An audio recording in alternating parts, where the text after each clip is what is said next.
নমস্কার বন্ধুরা, সবাইকে স্বাগত। আজকের রেসিপি পাঁচ মেশানো সবজি। এই সবজিতে আমি ঘরে থাকা যে উপকরণগুলো ছিল সেগুলো দিয়েই বানিয়ে নিয়েছি। এখানে আছে পুঁই শাক, বেগুন, মূলো, ঝিঙে, পটল, আলু আরও অন্যান্য কিছু দিয়ে বানিয়ে নেব।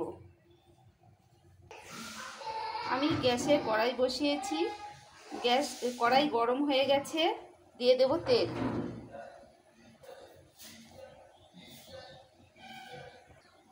দিয়ে দেবো তেজপাতা, দিয়ে দেবো কাঁচা লঙ্কা, দিয়ে দেবো পাঁচফোড়ন।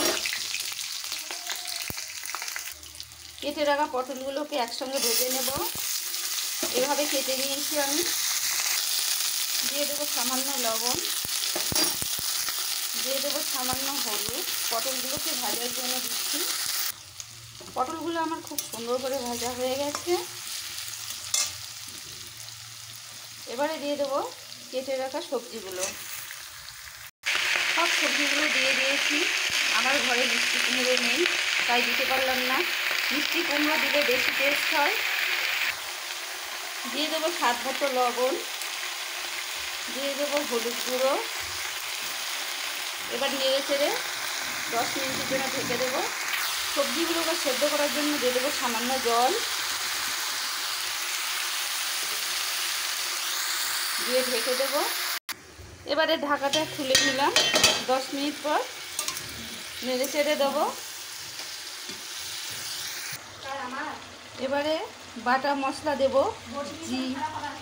জিরে, আদা, শুকনো লঙ্কা বেটে রেখেছিলাম। দিয়ে দেবো আর একটু তেল।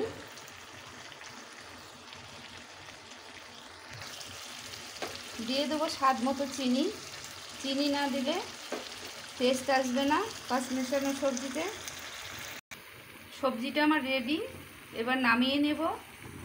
সাদা ভাত, মসুর ডাল আর এই সবজি হলে এক থালা ভাত নিমিষেই শেষ হয়ে যাবে। দারুণ স্বাদের রান্না। এটা রান্না করে খেয়ে দেখবেন, খুব টেস্টি হয়।